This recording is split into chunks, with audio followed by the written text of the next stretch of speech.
हरे कृष्णा। आप सभी भक्तों को आज से आरंभ होने वाले अधिक मास यानी पुरुषोत्तम मास की बहुत सारी शुभकामनाएं। जिस मास को स्वयं भगवान ने अपना नाम दिया हो वो कितना पवित्र और मंगलमय हो सकता है उसकी हम कल्पना नहीं कर सकते। और आज से आरंभ होने वाले इस अधिक मास के अंदर परम भगवान पुरुषोत्तम की विशेष कृपा आप और आपके परिवार पर बनी रहे, यही हम प्रार्थना करते हैं। आज की इस शुभ और मंगलमय प्रातः वेला में हम आज से आरंभ करने जा रहे हैं हमारे पुरुषोत्तम मास के महात्म्य की कथा श्रृंखला को। पद्म पुराण में इस पुरुषोत्तम मास की विस्तृत महिमा बताई गई है और उसी कथाओं का हम प्रतिदिन प्रातः काल में श्रवण करेंगे। आज है 17 मई 2026 रविवार, अधिक ज्येष्ठ मास प्रतिपदा तिथि। आज प्रातः 5:29 पर सूर्योदय हुआ था और आज दोपहर को 2:32 तक कृतिका नक्षत्र रहेगा और उसके बाद रोहिणी नक्षत्र आरंभ हो जाएगा। तो आज से आरंभ होने वाले इस पुरुषोत्तम मास के लिए आप जो भी संकल्प लेना चाहते हैं उसे प्रातः काल में अवश्य लें। भगवान श्री हरि को साक्षी बनाकर अपने इस आध्यात्मिक साधना वाले विशेष मास के लिए विशेष संकल्प लें, नियमों का पालन करें। और उसी के साथ चलिए हमारी आज की इस अधिक मास कथा श्रृंखला को आरंभ करते हैं। आइए आज की अधिक मास व्रत कथा श्रवण करते हैं। वंदे वंदारु मंदारम वृंदावन विनोदितं वृंदावन कलानाथम पुरुषोत्तम अद्भुतम। कल्प वृक्ष के समान फलदाता, वृंदावन में विनोद विहार करने वाले, अनेक कलाओं के स्वामी श्री पुरुषोत्तम अर्थात भगवान श्री कृष्ण को मैं प्रणाम करती हूँ।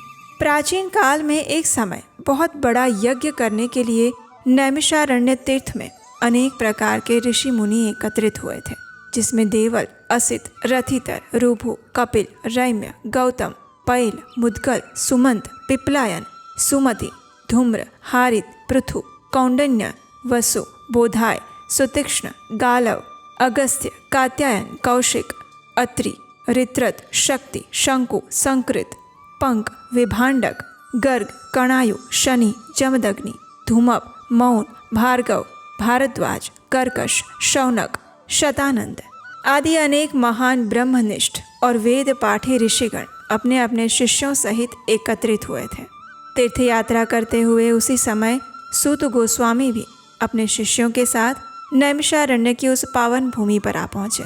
उन्हें देखकर सभी ऋषि मुनियों ने उठकर एक साथ अत्यंत विनम्रता और आदर के साथ उन्हें प्रणाम किया।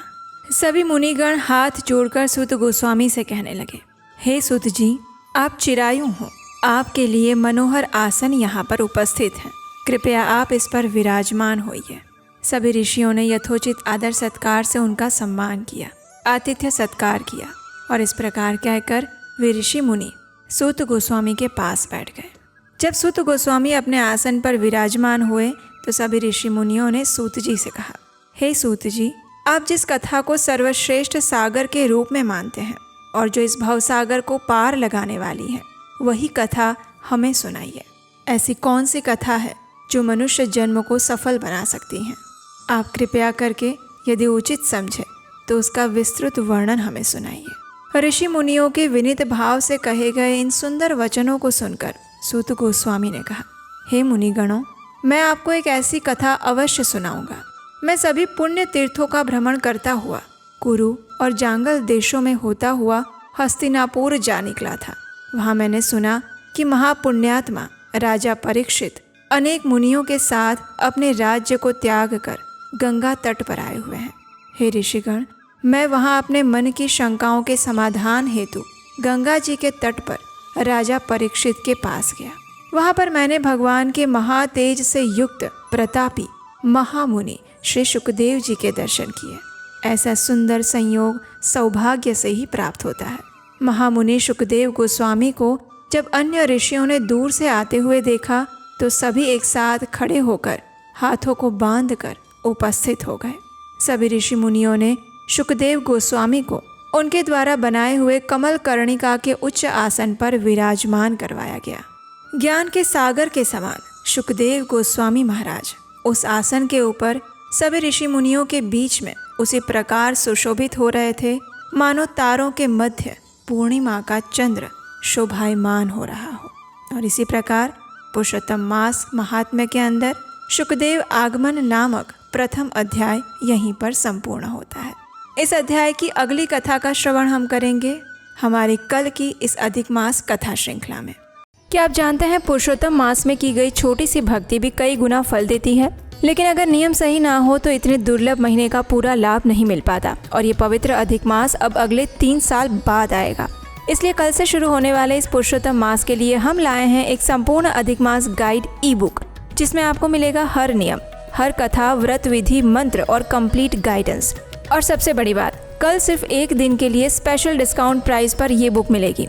अभी तुरंत अपनी ई बुक प्राप्त करें, लिंक नीचे डिस्क्रिप्शन बॉक्स में मिल जाएगा। आइए अभी हम सुनते हैं इस अधिक मास से जुड़ी हुई एक और सुंदर पौराणिक कथा। संध्या का समय था। वह स्त्री गायों का दूध निकालने जा रही थी, लेकिन उसे कहाँ पता था कि काल उसका पीछा कर रहा था। अचानक कहीं से एक जहरीला सांप आया और उस स्त्री को उसने डस लिया और पीछे रह गया निसहाय और लाचार उसका बालक, सिर्फ 5 साल की आयु का। लेकिन आखिर कौन थी ये स्त्री जिसकी ऐसे अकाल मृत्यु हो गई? और वो बालक, अब उसका क्या होगा? कौन आश्रय देगा अब उसे? चलिए अधिक मास की इस विशेष कथा में श्रवण करते हैं श्रीमद् भागवतम से ये सुंदर प्रसंग। श्रीमद् भागवतम के प्रथम स्कंद के प्रथम अध्याय में श्लोक संख्या 3 में कहा गया है, निगमकल्पतरोर्गलितं फलं शुकमुखादमृत द्रवसंयुतं पिबत भागवतं रसमालयं मुहुरहो रसिका भुवि भावुकः। अर्थात, हे विद्वान जनों, वैदिक साहित्य रूपी कल्प वृक्ष के इस परिपक्व फल श्रीमद् भागवतम को जरा चखो तो सही। ये श्री सुखदेव गोस्वामी के मुख से निकला है, अतएव ये और भी रुचिकर हो गया है। यद्यपि इसका अमृत रस मुक्त जीवों सहित समस्त जनों के लिए पहले से ही आस्वाद्य था। तो चलिए श्रीमद् भागवतम नामक इस महान ग्रंथ को प्रणाम करते हुए आज हम सुनते हैं प्रथम भाग की कथा। सूर्योदय का समय था। वेदों के रचयिता श्री व्यास देव सरस्वती नदी में स्नान करके बद्रिकाश्रम के निकट शम्याप्रास में स्थित अपने आश्रम में ध्यान अवस्था में बैठे थे। त्रिकालज्ञ होने के कारण वे आने वाले कलयुग के दुष्प्रभाव को स्पष्ट रूप से देख पा रहे थे। आने वाले समय में मानव समाज के लिए कल्याणकारी और उपयोगी सभी वेद और पुराणों का वर्गीकरण और रचना करने के बाद भी उन्हें अपने मन में कुछ अधूरेपन का अनुभव हो रहा था। इस पर विचार कर ही रहे थे कि उतने में उनके गुरु और भगवान के शुद्ध भक्त नारद मुनि उस स्थान पर आ गए। उन्होंने अपने पूज्य गुरुदेव का यथोचित अतिथि सत्कार किया, उन्हें प्रणाम किया और उन्हें आसन प्रदान किया। नारद मुनि अपने शिष्य की मनोदशा को समझ चुके थे। उन्होंने व्यास देव से कहा, हे पराशर नंदन, निसंदेह तुम आत्म साक्षात्कार के स्तर को प्राप्त कर चुके हो। तुमने वैदिक सिद्धांतों का यथोचित विवरण प्रतीत किया है। क्या तुम उससे संतुष्ट नहीं हो? तुम्हारे मन में यह निराशा कैसी?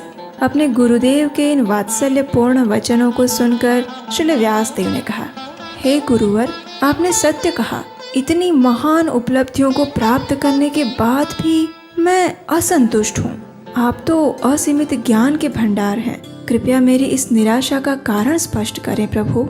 इसके उत्तर में नारद मुनि ने कहा, हे वत्स, ऐसा कोई भी ज्ञान और सिद्धांत जो परम भगवान को संतुष्ट नहीं करता उसे अर्थहीन माना जाता है। तुमने अपने ग्रंथों में धर्म, अर्थ, काम और मोक्ष को तो प्रस्तुत कर दिया है, लेकिन तुमने पूर्ण पुरुषोत्तम परम भगवान की कीर्ति तथा उनकी अद्भुत दिव्य लीलाओं का वर्णन नहीं किया। जो ज्ञान भगवान के साकार पहलू को निर्दिष्ट नहीं करता वह आत्मा को पूर्ण संतुष्टि कैसे प्रदान कर सकता है। इसलिए तुम परम भगवान की दिव्य लीलाओं पर मनन करके एक ऐसे अनोखे ग्रंथ का निर्माण करो जिसे सुनने मात्र से लोग भव बंधन से मुक्त हो सके। अब मैं तुम्हें अपने पूर्व जन्म का वो रहस्य बताता हूँ जो शुद्ध भक्तों और साधु संघ की महिमा का गान करता है। इतना कहकर नारद मुनि ने अपने पूर्व जन्म की कथा कहना प्रारंभ किया। ये प्रसंग ब्रह्मा जी के पिछले दिन में घटित हुआ था। एक साधारण सी दासी के घर में एक दिव्य बालक का जन्म हुआ। वो बालक असाधारण तेज से युक्त था। उसकी माता ब्राह्मणों के गुरुकुल में दासी का कार्य करती थी।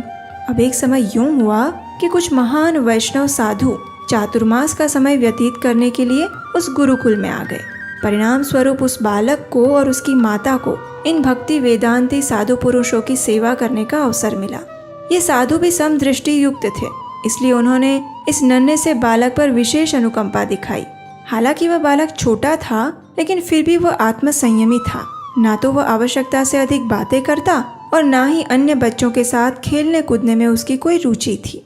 अब एक दिन क्या हुआ कि उन साधु पुरुषों की अनुमति लेकर उस बालक ने उनके भोजन का उच्छिष्ट प्रसाद खा लिया। अब ऐसा करने से उस बालक के समस्त पाप नष्ट हो गए और उन साधु पुरुषों की सेवा करने के कारण उस बालक के हृदय में भगवत भक्ति के प्रति आकर्षण जागृत हुआ। अब नियमित रूप से वह इन साधुओं से भगवान श्री कृष्ण की दिव्य लीलाओं का श्रवण करने लगा और इसके फलस्वरूप वह बालक निरंतर भगवान के चिंतन में लीन रहने लगा। जब चातुर्मास पूरा हुआ तो उन भक्ति वेदांती साधुओं का जाने का समय आ गया, लेकिन जाने से पहले उन्होंने उस बालक को परम भगवान से संबंधित गोपनीय ज्ञान प्रदान किया और इस प्रकार उस 5 वर्ष के बालक ने भक्तिमय सेवा का ज्ञान प्राप्त कर लिया। अब एक दिन संध्या के समय उस बालक की माता गायों का दूध निकालने के लिए जा रही थी, लेकिन वो नहीं जानती थी कि काल उसकी प्रतीक्षा कर रहा है। अचानक कहीं से एक जहरीला सांप आया और उस स्त्री को उसने डस लिया और पीछे रह गया निसहाय और लाचार उसका बालक, सिर्फ 5 साल की आयु का। लेकिन ये कोई साधारण बालक थोड़ी न था। वो बालक अब आत्मज्ञानी बन चुका था, इसलिए उसने इसे परम भगवान की इच्छा के रूप में ही स्वीकार किया। अपनी माता का अंतिम संस्कार संपन्न करके उसी क्षण उस बालक ने घर को त्याग दिया और उत्तर दिशा की ओर चल पड़ा। मार्ग में अनेक नदियां, तालाब, पहाड़, नगर, शहरों, खेत खलिहानों को पार करता हुआ वो बालक एक जंगल में जा पहुंचा। ये जंगल सर्प, भेड़िए और उल्लू से भरा हुआ था। उस बालक ने पास के एक सरोवर से जल पिया और स्नान किया। शरीर में नवीन ऊर्जा का संचार होते ही वह एक वटवृक्ष के नीचे बैठ गया और उसके गुरुजनों ने उसे जिस प्रकार सिखाया था उसी प्रकार वह अपने हृदय में परम भगवान के ऊपर ध्यान केंद्रित करने लगा। जैसे ही उस बालक का ध्यान परम भगवान श्री कृष्ण के चरणों में केंद्रित हुआ तो उसके अंदर दिव्य प्रेम के लक्षण प्रकट होने लगे। उसकी आंखों से अश्रु बहने लगे।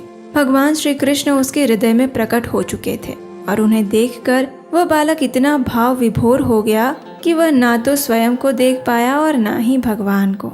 जब भगवान उसके हृदय कमल से अप्रकट हुए तो वह बालक अत्यंत विह्वल हो उठा और बार बार उन्हें देखने का प्रयास करने लगा। उसके ऐसे प्रयासों को देखकर एक दिव्य आकाशवाणी हुई और वो भगवान की वाणी थी। भगवान ने कहा, हे बालक, मुझे दुख है कि अब इस जन्म में तुम मेरा दर्शन दोबारा प्राप्त नहीं कर पाओगे। कोई भी मनुष्य भौतिक कल्मशों से संपूर्ण मुक्त हुए बिना मुझे प्राप्त नहीं कर सकता, लेकिन मैं तुम्हें आश्वस्त करता हूँ कि तुम्हारी भक्ति में कोई बाधा नहीं आएगी। इस शरीर का त्याग करने के बाद भी तुम्हारी स्मरण शक्ति यथावत बनी रहेगी और इस भौतिक संसार को त्यागने के बाद तुम मेरे पास आध्यात्मिक जगत में आओगे। भगवान की इस दिव्य वाणी को सुनकर उस बालक ने कृतज्ञता का अनुभव किया। विनम्र और द्वेष रहित होकर परम भगवान के पवित्र नामों का जप और कीर्तन करते हुए वह संपूर्ण पृथ्वी में आजीवन भ्रमण करता रहा और अंत में जब उसकी मृत्यु हुई तो उसे एक आध्यात्मिक दिव्य शरीर प्राप्त हुआ। ऐसा शरीर जो भगवान के पार्षदों के लिए होता है। जब ब्रह्मा जी का दिन समाप्त हुआ तो भगवान नारायण प्रलय जल में लेट गए। संपूर्ण भौतिक जगत प्रलय में समाविष्ट हो रहा था। उस समय ब्रह्मा जी तथा भौतिक तत्वों के साथ साथ ये बालक भी भगवान के श्वास के द्वारा उनके शरीर में प्रविष्ट हो गया।